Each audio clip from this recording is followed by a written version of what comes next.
Hello everyone, कैसे हैं आप लोग। आइए आज हम आपको इस वीडियो के माध्यम से आपका जो यूनिट 5 है, paper third, learning and teaching, BEd first year, excellent guide and guess से जो हमारा एक सीरीज चल रहा है, उसी सीरीज का जो अगला है आपका यूनिट 5। ऑलरेडी हमने पेपर 1 2 एंड पेपर 3 का 1 2 3 4 यूनिट जो है हमने करा रखा है। आज आपका यूनिट 5 है। अगले वीडियो में इसके शॉर्ट आंसर जो होंगे, जो 5 नंबर वाले होंगे क्वेश्चंस, तो उसका हम लोग डिस्कस करेंगे। देन आफ्टर ऑब्जेक्टिव, इस तरीके से आपका लर्निंग एंड टीचिंग आपका सब्जेक्ट फिनिश होगा। Then after we shall move to next paper 4। तो आइए देखते हैं इसके जो एक्सपेक्टेड क्वेश्चन हो सकते हैं यूनिट 5 के। Then after we have to select some important question and then selected question we shall discuss in long answer type question. First question आपका दे रखा है इसमें कि what is innovation, discuss it. Innovation का मतलब होता है किसी चीज़, नया चीज़ को आविष्कार करना। तो इसको हम लोग डिस्कस करेंगे। Discuss about the types and process of innovation. तो कहता है discuss about types and process. तो ऑलरेडी जब इनोवेशन के बारे में हम लोग पढ़ लिए, तो उसी में आपको टाइप्स एंड प्रोसेस का दे रखा होगा। तो अलग से इस क्वेश्चन को करना ठीक नहीं है, क्योंकि ये बुक है। तो करीब इसमें हमें लगता है कि आपको क्वेश्चन 16 क्वेश्चन बना दिया, तो 16 क्वेश्चन करने की ज़रूरत नहीं है। इसमें हम लोग 5-6 क्वेश्चन, जैसा कि ऑलरेडी और सारे यूनिट में हमने करा रखा है, तो इस यूनिट में भी उसी तरीके से हम चलेंगे। और आगे भी जो आएगी आपके पेपर 3 4 5 6 7, उसमें भी हम लोग इसी तरीके से करेंगे, क्योंकि हमने इसको ओवरव्यू देखा है इस सारे बुक को।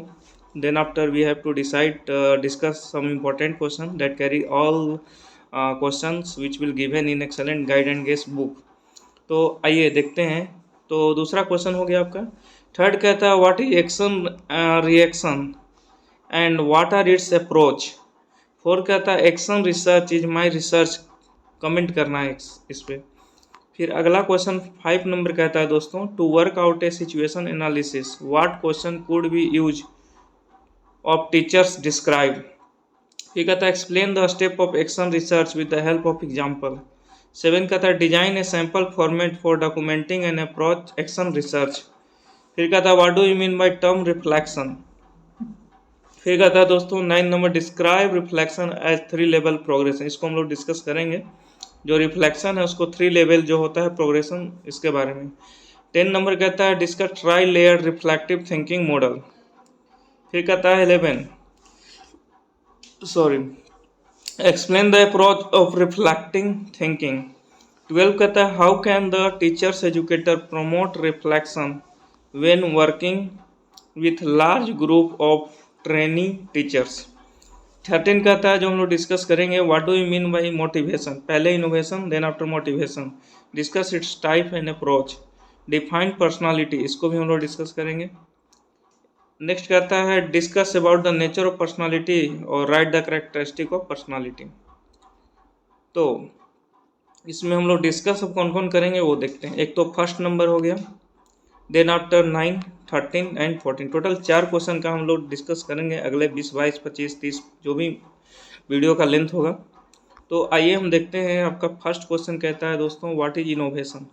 इसके बारे में हम लोग डिस्कस करते हैं। एक इस टाइप से जो आपको 10 नंबर का क्वेश्चन आएगा, अगर आता है तो आपको 10 नंबर लाने के लिए एटलीस्ट आपको 4 या 5 पेज लिखना पड़ेगा।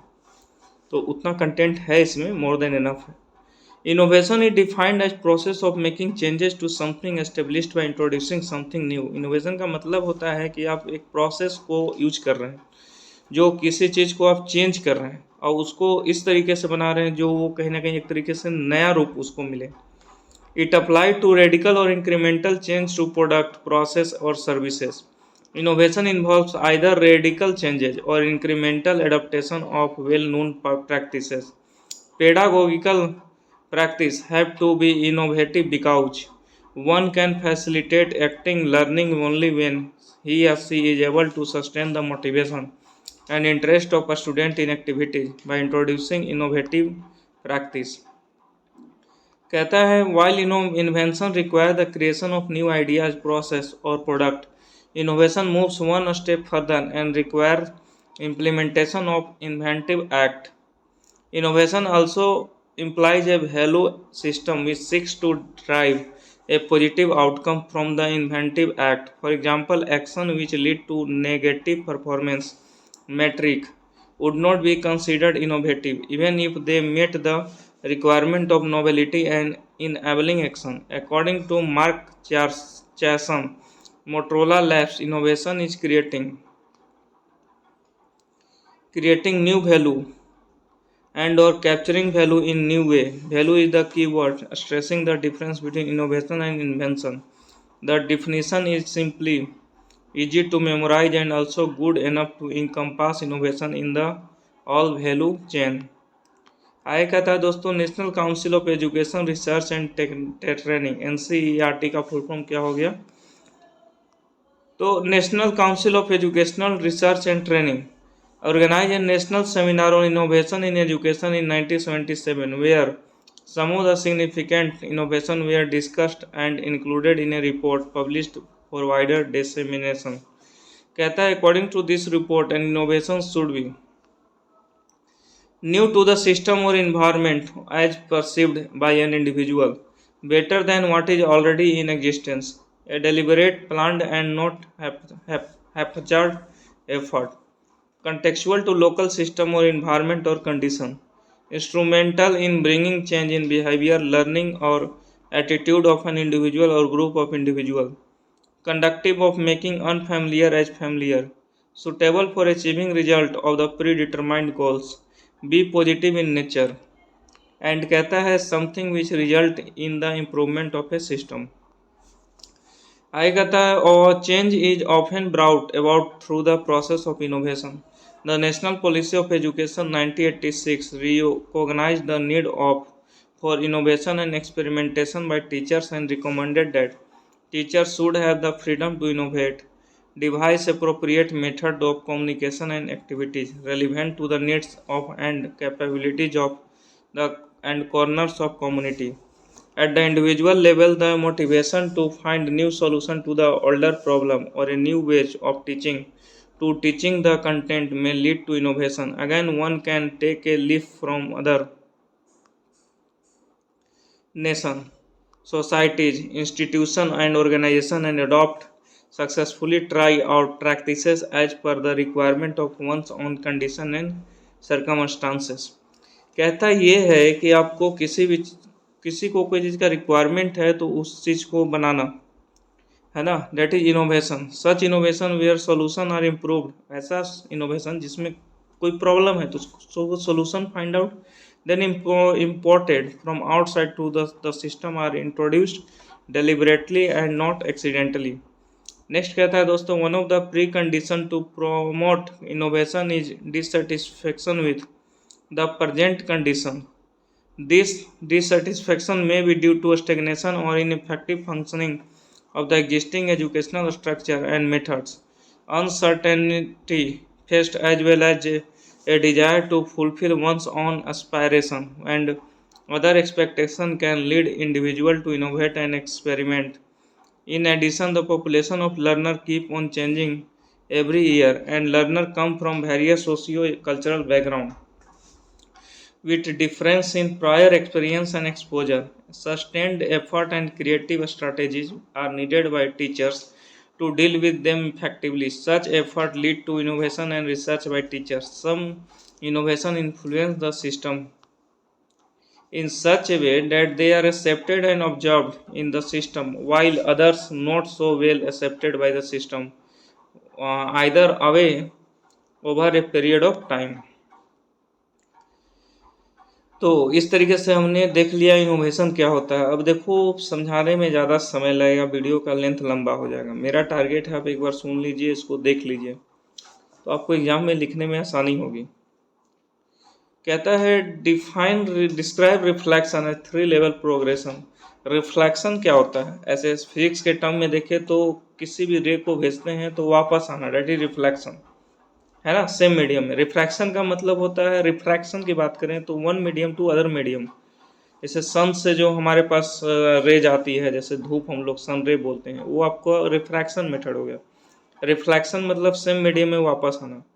तो अगर हम जो टीचर पढ़ा रहे हैं सोसाइटी में, तो उसी चीज़ का क्या रिफ्लेक्शन है हमारे सोसाइटी में, जो स्टूडेंट उस चीज़ को गेन करेंगे, पढ़ेंगे, लिखेंगे, तो क्या सोसाइटी को आगे किस तरीके से ले जाएंगे।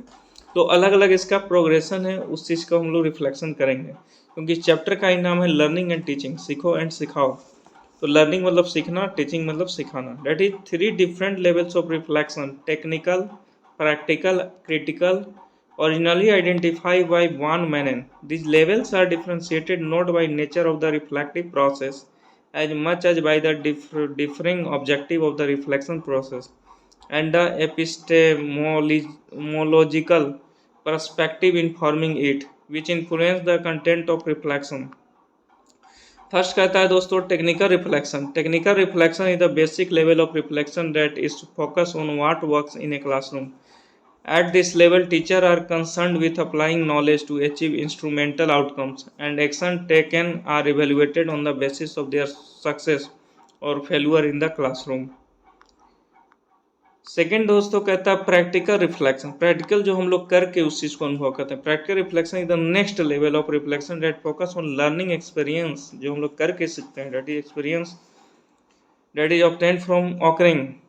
It goes beyond technical rationally and investigate questions and clarify end objective and assumptions that held inform teaching practice carried out to achieve those objectives. Next कहता है दोस्तों critical reflection. Critical reflection is the highest level of reflection.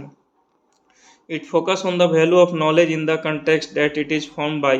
At this level, teachers go beyond and reflect upon the large context of education and critically questions their teaching practices, connection with ethical and moral issue and societal at large. आएगा था दोस्तों according to Sakhon, reflective practice involved through thoughtfully considering one's own experience in applying knowledge to practice while being coached by professional in discipline. Sakhon has identified 3 modes of reflection. These modes are as follow. पहला कहता है reflection in action occurs when teachers are in act of teaching.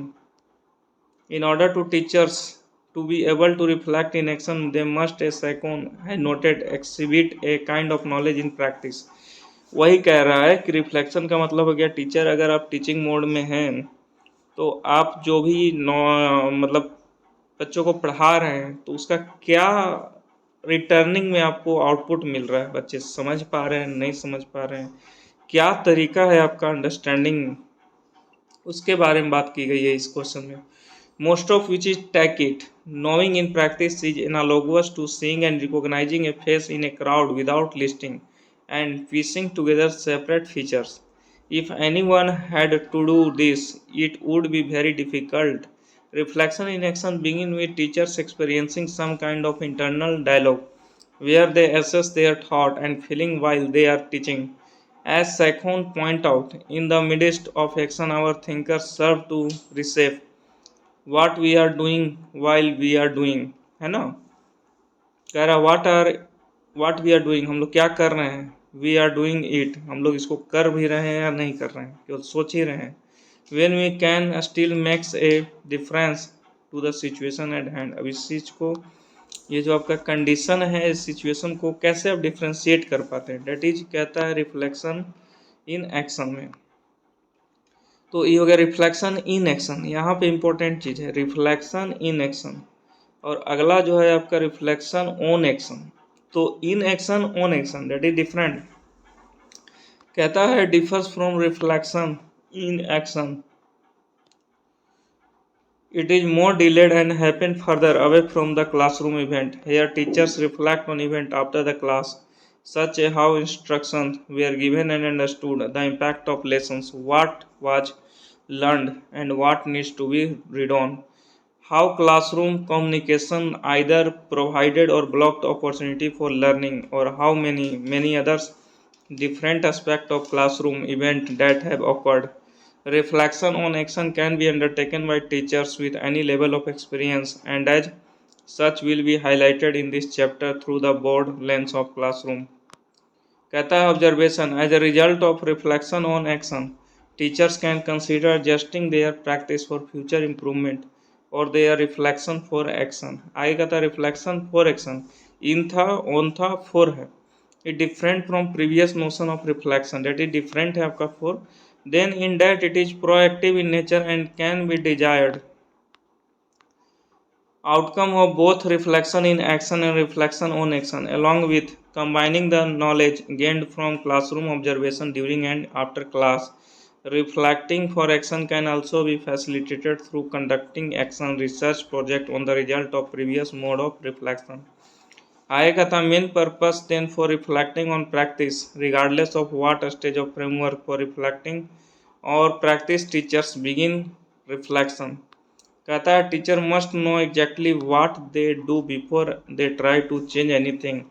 कहता है कि teacher को पता होता है एग्जैक्टली कि क्या होने वाला है किसी भी चेंज होने से पहले, कि अगर ऐसा होगा तो क्या होगा। That is teacher know before any action has to be taken. Next question है आपका 13, what do you mean by motivation. Motivation की सबको ज़रूरत है आज की डेट में। Every person want to be motivate not himself from other side. तो discuss its type and approach, इसके टाइप्स एंड अप्रोच को देखते हैं। तो कहता है word motivation is derive from Latin word मोटम which means to move. इसका मतलब हो गया कि आप मूव कर रहे हैं, मोटर कर रहे हैं, मोशन कर रहे हैं। That is not static, that is movement. Motivation is the inner force, ये आपको अंदर की जो है ना which derive one's behaviour towards goal, आपके जो गोल होते हैं ना उसके तरफ मोटिवेट करता है। Some learner learn the same subject matter और task more efficiently than others. Some find it more rewarding and interesting than others, and some enjoy it more than others. At any given time, learners vary in the extent of which they are willing to direct their energies to attainment of goals. Due to difference in motivation, according to Blair and Simpson, motivation is a process in which the learner's internal energies are directed towards various goal objects in his environment. I कहता है some psychologists have explained motivation in terms of personal trait or individual characteristic. According to them, some students have a strong need to achieve, the fear of test, or an enduring interest in art as part of their personality makeup and will thus spend hours or engage in considerable hard work to achieve. To avoid test and visit art galleries, other psychologists see motivation more as a state, a temporary situation. For example, a student studying only to pass their exam next day. कहता है कि example से हम लोग समझते हैं इस चीज़ को मोटिवेशन क्या होता है। तो कहता है कि student studying only to pass their exam next day, अगर अगला दिन कोई एग्जाम है तो स्टूडेंट जो है उसको पास करने के लिए पढ़ता है, ठीक है ना। Here motivation is determined by challenge of the situation in reality in any given situation and at any point of time. Motivation usually combination of trait and state. अगर मान लेते हैं कोई बच्चा इसलिए पढ़ रहा है क्योंकि उसका गोल है कि उसको पास करना है, अगर पासिंग मार्क्स ना हो तो पढ़े ही ना, तो मोटिवेशन क्या हो गया, पास होना। तो वही कहता है कि आपका रियलिटी में देखा जाए तो इन एनी गिवन सिचुएशन, कोई भी सिचुएशन आपका दिया हुआ है किसी भी टाइम पे, तो motivation is usually a combination of trait and state. आगे कहता है दोस्तों, most of the psychologist are of the opinion that 3 key factors are associated with motivation which are needs, drive and incentive. पहला कहता है needs for our psychological well being, food, drink and sleep are really essentially, our body can not survive without this thing. कह रहा है कि हमारे body को survive करने के लिए फूड चाहिए, ड्रिंक चाहिए, है ना, फूड चाहिए, ड्रिंक चाहिए, और सोने के लिए भी बहुत ज़्यादा ज़रूरी है। अगर ये सब ना हो तो we can not survive without this thing. So while there is want of food the man become victim of hunger. Apart from this there are also psychological and social motives. For example, it is very difficult to remain in the society without love and praise. So needs may be psychological and psychological. Need is the first step in the motivation. फिर कहता है the feeling of lack of something is called need. है ना, किसी भी चीज़ की अगर आपको कमी महसूस हो रही है, यानी that is need. Every individual has basic needs and in order to gratified his activates. हर इंडिविजुअल का अपना एक बेसिक नीड्स होता है और उस नीड्स को पूरा करने के लिए वो अपने अपने अलग अलग तरीके से एक्टिविटीज को करता है। The basic psychological needs are of food, water, sleep, and sex, and the mental or social needs include fame, affection, security, advocacy, social approvals. कहता है दोस्तों, Maslow has presented a clear hierarchy of needs. According to him, if the basic psychological needs are well met, the individual is able to meet the higher level needs more efficiently. Second कहता है drive originate from needs and in the fact the psychological consequence of a need. The drive set in motion the compensatory activities. Whenever the internal physiochemical balance is threatened by unfavorable temperature, lack of food, water, excess of water product, toxin, etc. Drive of any nature can be divided into two categories. आगे का था दोस्तों biological और primary drive, hunger, thirst, sex. Socio psychological drive में कहता है fear and anxiety, drive of for approval, aggression. आगे का था whether a need is psychological और psychological, each individual try to satisfy his need. देखो ज़रूरत कोई भी हो, अपना अपना इंडिविजुअल सबकी ज़रूरत है, तो उसको पूरा करने के लिए वो अपने आप को कहीं ना कहीं लगा रहता है। The innate tendency to satisfy the need is drive, which forces one to act accordingly. कहता है कि drive directs a person to act for satisfaction of needs. Intensity of drive depends upon nature of need. Third point है incentive. Incentive is an object or response of others that can fulfill the need and decrease the tension due to drive condition.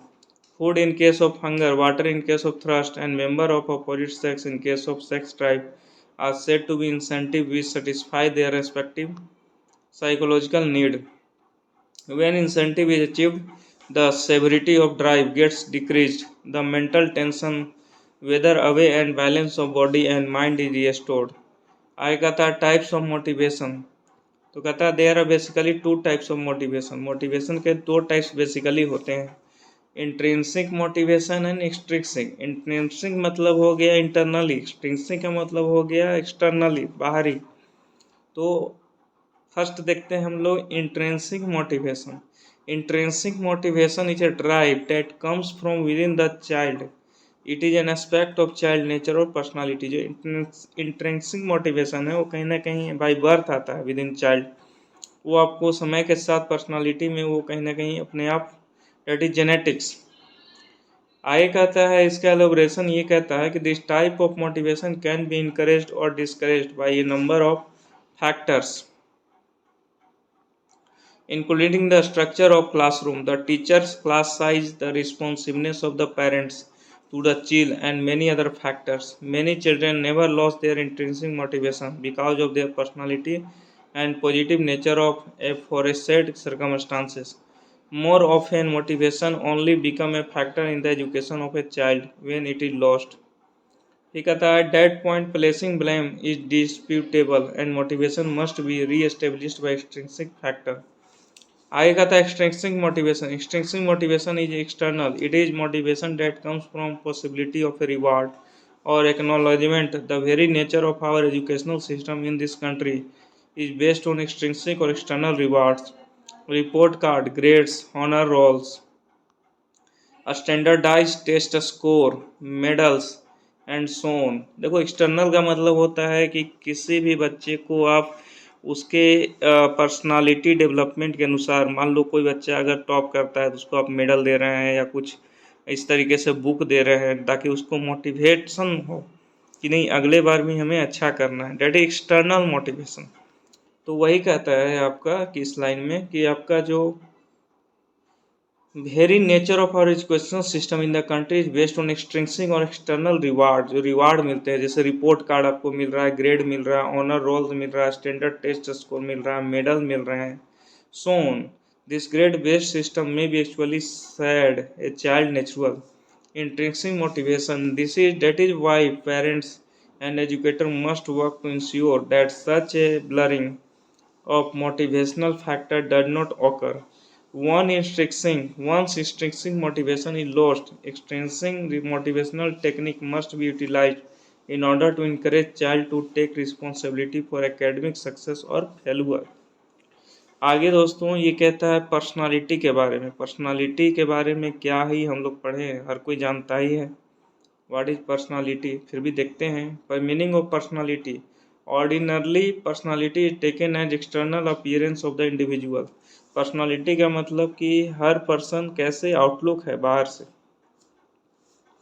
है ना, जैसे अलग अलग कपड़ा पहनावा, that is personality. In philosophy the meaning of personality has been interpreted in the sense of self, but in psychology neither is the personality the external appearance nor is it the self, but it includes both and much more. The word personality has been derived from the Latin word persona. The word persona was used for cover utilized by the actors to change their appearance, but in Roman times it was taken as a particular character itself. The second meaning has been taken the word personality. Thus, personality is not a fixed state but a dynamic totality which is continuously changing due to interaction with the environment. Personality is known by conduct, behavior, activities, movement, and everything else concerning the individual. The way in which an individual adjusts with the external environment is personality. अब देखते हैं definition of personality. Morton Prince. Personality is the sum total of the biological innate disposition, impulse, tendency, appetite, and intention of the individual, and the disposition and tendency required by the experience. Second कहता है Valentine. Personality is the sum total of innate and acquired disposition. आगे कहता है दोस्तों third है आपका boring. Personality is an individual consistent adjustment with his environment. Four कहता है एडल moon. Personality may be defined as the most characteristic integration of an individual structure, mode of behavior, interest, attitude, capacity, abilities, and aptitude. 5 कहता है A J Jones. In simple terms personality consist of following. तो कहता है the way you look, कैसे आप दिखते हैं, way you dress, कैसे आप पहनते हैं, द वे टू टॉक, कैसे आप बात करते हैं, द वे यू वॉक, कैसे आप चलते हैं, द वे यू एक्ट, कैसे आप किसी भी एक्शन को रिएक्शन देते हैं, the skill with which you do things, क्या आप किस काम को करते हैं, योर हेल्थ, आपका स्वास्थ्य कैसा है ना। तो ये सब जो है पर्सनालिटी को देखता है. लुक, दिखना, पहनावा, बातचीत, घूमना, कैसे आप रिएक्ट करते हैं, the skill with which you do things, your health. आगे कहता है Lewin. Personality is a dynamic totality of system. Personality जो है टोटल डायनेमिक सिस्टम है. म्यूर के अनुसार कहता है कि personality is the individual considered as a whole. It may be defined as the most characteristic integration of an individual structure, mode of interest, attitude, behaviour, capacities, abilities and attitude. दोस्तों 8 point जो आपका ये scientist हैं Jeff डैसियल, इनका कहना है personality sum of total behaviour tends to manifest in social adjustment. Personality आपका जो है आप समाज में जैसे अपने आप को एडजस्ट करके अपने आप को मैनेज करते हैं, डेट इज पर्सनालिटी. कहता है जेपी गुइलफोर्ड. तो कहता है an individual personality is his unique pattern of traits. फिर कहता है Healy William. Personality is an integrated system of habitual adjustment to environment, particularly to social environment. आगे कहता है Kurt Lewin. Personality is a dynamic totality of system. फिर कहता है R M Augustine. Personality is the expression of man's inner life. Character is the expression of what he does और achieve. आगे कहता है G W Allport. Personality is the dynamic organisation within the individual of those psychophysical system that determine his unique adjustment to the environment. आगे कहता है usually Allport definition is considered to be comprehensive and clear. It lays stress on this characters of personality. First कहता है dynamic nature, second कहता है heredity and environment, third कहता है wholeness. तो last but not least, the personality is the organisation of the internal and external activities. It include the external appearance, abilities, aptitude and capacities. It is not a collection of traits, but a particular organization of them. It is the total quality of individual behavior. Individual affect other individual through his personality. Thus, personality manifests in his various activities. In short, personality is the total quality of attitude, interest, capacity, aptitude, and behavior pattern which are manifested in the individual relation with the environment. तो इस तरीके से हमने unit 5 का जो important question था हमने कर लिया। अब आपको जो नेक्स्ट वीडियो आएगा उसमें मैं शॉर्ट आंसर टाइप क्वेश्चन कराऊंगा, जो आपको 20 नंबर के आएगा। 4 क्वेश्चन, एक क्वेश्चन 5 नंबर का होगा। तो thank you very much for watching this my video.